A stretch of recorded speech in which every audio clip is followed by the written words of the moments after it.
that is a wild, outrageous conspiracy theory that is obviously completely correct.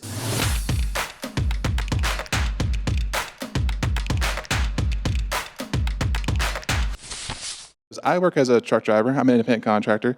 And with the recent fuel prices that are going up and the Green New Deal and other environmental measures that they're trying to push do you see that as the Fed's way of trying to grasp a tighter control over the transportation industry?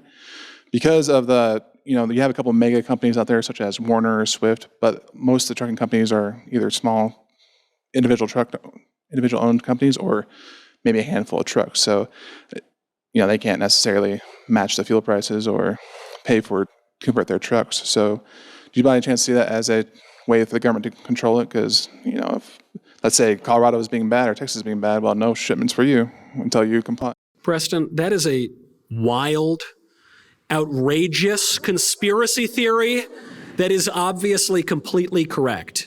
That is obviously true. I was told by a friend of mine that the difference between the truth and a conspiracy theory today is 6 to 12 months. That's how you can tell. And so what you're saying is the ruling class exploiting public health neurosis to take power and take money and squash the little guy and blow up the big so-called private corporations that are completely in bed with the government, and sometimes it's preposterous even to pretend that they're private.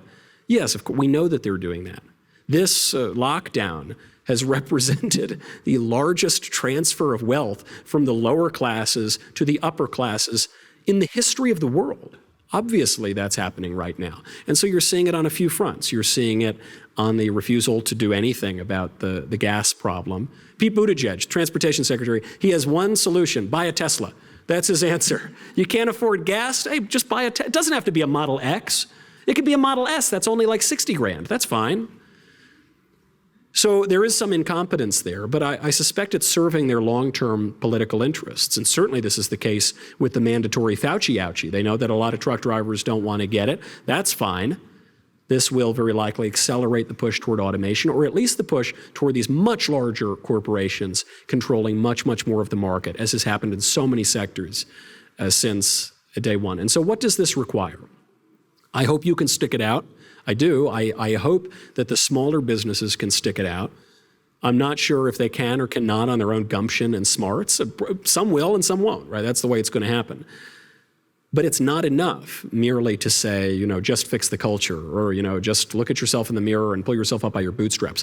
We need political action. This is a political problem that is being foisted upon us by a government working in concert with gigantic, corrupt, often multinational corporations and the media and big technology, which controls the flow of speech all the way around our republic, which means they control our political order. And it's going to require a political solution. And we, the people, last I checked, still have the right to control our political destiny, at least to some degree. And I think we ought to wield the power of politics and, yes, the power of government to take some of that power back from the gigantic corporations and from the gigantic media monopolies and from the gigantic tech platforms. No less a freedom fighter than Barry Goldwater said this. He said, we're against big.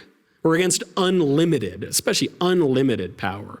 And when you see a giant power grab, the likes of which you're describing, time to say no and take it back.